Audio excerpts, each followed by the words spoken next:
आज का हमारा टॉपिक है मेलेडोगानी। मेलेडोगानी के बारे में पढ़ेंगे। मेलेडोगानी के लाइफ साइकिल के बारे में कि उसका जीवन चक्र कैसे चलता है, उसके पैथोजेनेसिस के बारे में कि वो पौधों पर किस प्रकार से रोग फैलाते हैं और उनके प्लांट के प्रति इंट्रैक्शन, तो प्लांट और जो नेमेटोज होते हैं उनके बीच कैसा इंट्रैक्शन होता है, किस प्रकार से वो रोग उत्पन्न कर रहे हैं, उसके बारे में पढ़ेंगे। तो जो मेलेडोगानी है वो निमेटोज जो कि सूत्रकृमि के नाम से जाना जाता होगा, आप लोगों ने देखा होगा।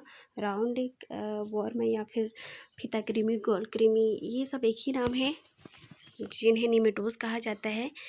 इसकी स्पीसीज है मेलेडोगानी। अगर इसके आकार के बारे में बात करें तो इनका आकार जो होता है वो मेल और फीमेल दोनों का अलग अलग होता है।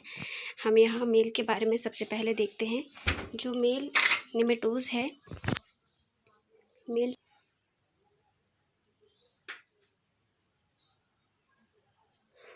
जो निमेटोज है उसका आकार के बारे में बात करें तो उसका आकार थोड़ा लंबा होता है, लंबा होगा उसका आकार, और उसमें छोटी सी पूंछ पाई जाएगी। उसका आकार लंबा होगा, छोटी सी पूंछ पाई जाएगी। और वहीं साइज के बारे में बात करें तो उसका जो साइज होता है वो 1.2 से लेकर 1.5 mm तक होगा उसका लंबाई, ठीक है। और फीमेल के बारे में बात करें, फीमेल निमेटोज के बारे में बात करें तो उसका जो आकार होता है वो नाशपाती के आकार का होता है। आकार में मेल के मुकाबले फीमेल का आकार थोड़ा छोटा होगा, नाशपाती के आकार होगा और उसका जो साइज है वो 0.40 से लेकर 1.30 mm तक होगा। और यही फीमेल जो निमेटोज है वो एक बार में एक बार में लगभग 400 से 500 अंडे दे सकती है। कितने अंडे देगी? एक बार में लगभग 400 से 500 अंडे दे सकती है।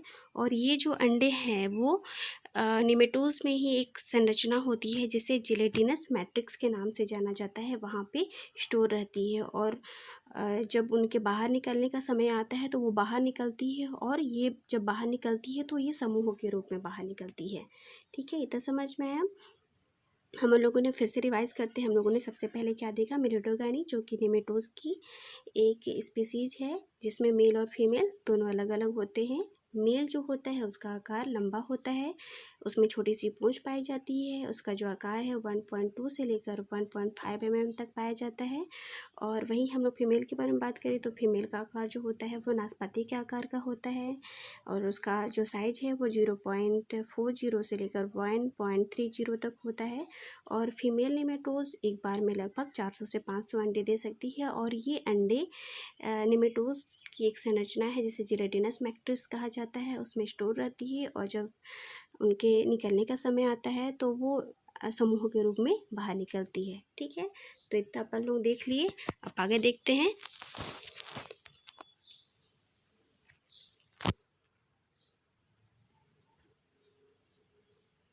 आगे हम देखते हैं कि जब ये अंडे 400 से 500 होंगी और ये जिलेटिनस मैट्रिक्स में स्टोर रहती है और बाहर निकल जाती है। और ये अंडे का जो आकार साइज होता है वो 67 से लेकर 128 म्यू तक होता है। और ये अंडे जो होती है, अंडों के भीतर में लार्वा उपस्थित होती है जिसे हिंदी में दीमक कहा जाता है। ये लार्वा कैसी होंगी?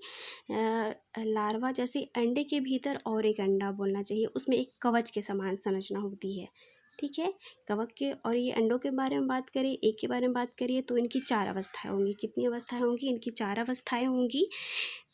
यहाँ पे एक शब्द दिया गया है मॉल्ट की क्रिया। मॉल्ट की क्रिया को क्या होती है? जिस प्रकार से किस प्रकार सांप अपनी केंचुएं छोड़ती है अपने सेम आकार का, उसी प्रकार से अंडों की एक सेल्स होती है जिसको वो छोड़ते हैं। इस प्रकार उनकी अवस्थाएं बदलते जाती है। ये मोल्ट को छोड़ने के आधार पर, उनमें विमोचन की क्रिया होने के आधार पर उसमें अवस्थाएं होती है। जैसे कि बताइए कि एक में कितनी अवस्थाएं होंगी? 4 अवस्थाएं होंगी, जो कि मोल्ट की क्रिया के अंतर्गत उसमें अवस्थाएं बदलेंगी। आगे देखते हैं।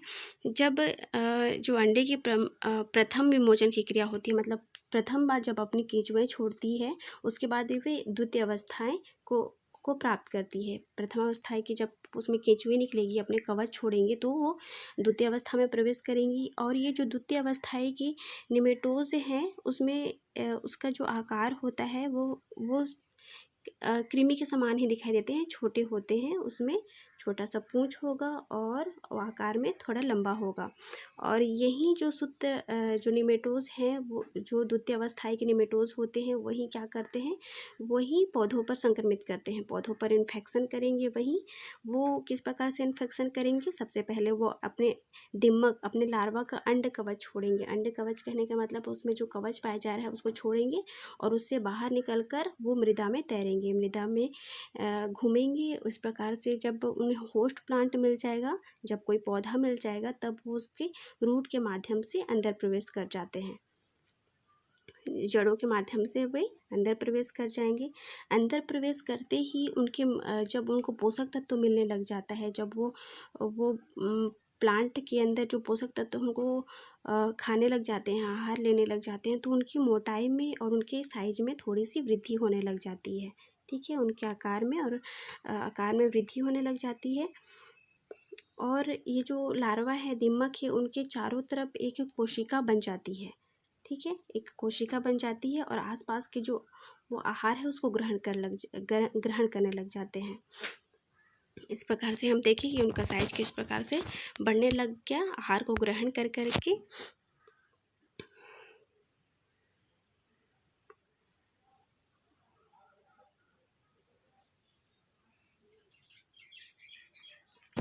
अब देखेंगे किस प्रकार से वो आहार ग्रहण किए। अब वो यंग निमेटोज बन जाएंगे जड़ के अंदर ही, और वहाँ पे क्या करेंगे, वहाँ पे अंडे देंगे वहाँ पे जड़ के अंदर। और उनमें भी 4 अवस्थाएं पाई जाएंगी, उनके अंडों में, लार्वा में भी 4 अवस्थाएं पाई जाएगी।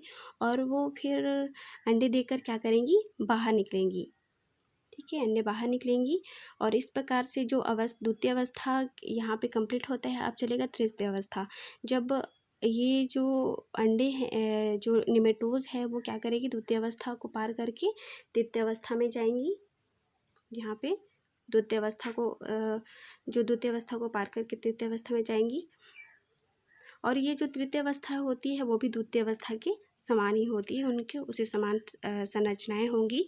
अब द्वितीय अवस्था जब विमोचन की क्रिया होगी, वो अपना केंचुएं छोड़ेंगी तो किस में प्रवेश कर जाएंगी, तृतीय अवस्था में प्रवेश कर जाएंगी। तृतीय अवस्था के बाद उसी प्रकार से उसमें जब केंचुएं निकलेगी तो वो चतुर्थ अवस्था में की दीमक बन जाएंगी। और ये जो चतुर्थ अवस्था की कवच दीमक होते हैं, लार्वा होती हैं, यही लास्ट लार्वा होते हैं। इनके बाद ही डिसाइड होता है कि ये नर या मादा निमेटोज सूत्रकृमि हैं। उन्हें नर और मादा के रूप में पहचाना जाता है। कौन सी अवस्था के बाद में, चौथी अवस्था के बाद में। और ये जो चौथी अवस्था के जो दीमक या लार्वा होते हैं वो कृमि के समान ही दिखाई देंगे। ठीक है, उसमें क्यूटिकल पाया जाएगा, आवरण पाया जाएगा। इस प्रकार से जब वो बाहर निकलते हैं, वयस्क के रूप में बाहर निकल देंगे, जड़ से बाहर निकलते हैं, तो वो पुनः क्या करेंगे, मृदा में घूमेंगे स्वतंत्र रूप से और दूसरे होस्ट की तलाश में इधर उधर जाएंगे और उसमें दूसरे होस्ट में प्रवेश कर जाएंगे। फिर इस प्रकार से चक्र चलते रहता है। दूसरे होस्ट में भी जाके क्या करेंगे, उनमें फिर अंदर प्रवेश करके पोषक तत्व ग्रहण करेंगे और फिर उसमें अंडे देंगे। अंडे देने के बाद पुनः वापस आ जाएंगे। इस प्रकार से साइकिल चलते रहता है और सारे जो फसलों को ये निमेटोज है वो पैथोजन है जो कि नुकसान पहुंचाएंगे। आगे देखते हैं हम।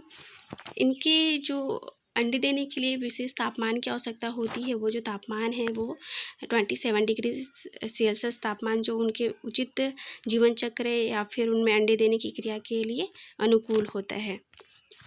आगे देखते हैं, यहाँ पे ये स्ट्रक्चर है जो कि उनकी अवस्थाएं को बताया हुआ है। यहाँ पे जो दिया हुआ है ABCD करके, तो ये चारों अवस्थाएं हैं। ठीक है, जिसमें उसमें स्फुटन की क्रिया होती है। एक के बाद दूसरी अवस्था है, दूसरी के बाद तीसरी, तीसरी के बाद चौथी। तो पहली अवस्था के बाद दूसरी अवस्था जाती है। ये दूसरी अवस्थाएं की जो एक होती है उसमें वही क्या करते हैं, पैथोजन फैलाने का काम करती है। जो दूसरी अवस्थाएं की लार्वा हैं, यही क्या करती है, ये इन्फेक्शन करने, संक्रमण करने का काम करती है। दूसरे के बाद तीसरी अवस्था जाएगी, इसी प्रकार चौथी अवस्था के बाद उसमें मेल या फीमेल का विभेदन हो पाता है, पहचान हो पाता है।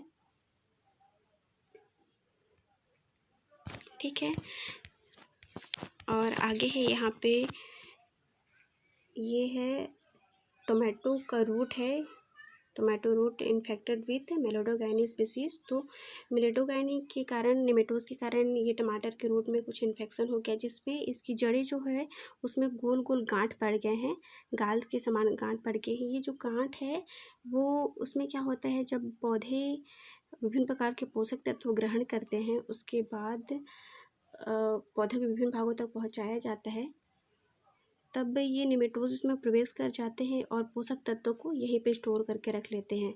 और अंडे देने के कारण और उस पोषक तत्व ऊपर नहीं जाने के कारण ये पोषक तत्व यही स्टोर रह जाते हैं और उसमें गांठ बन जाती है। तो इस प्रकार से पौधों में विभिन्न प्रकार के रोग फैला रहे हैं नेमेटोज।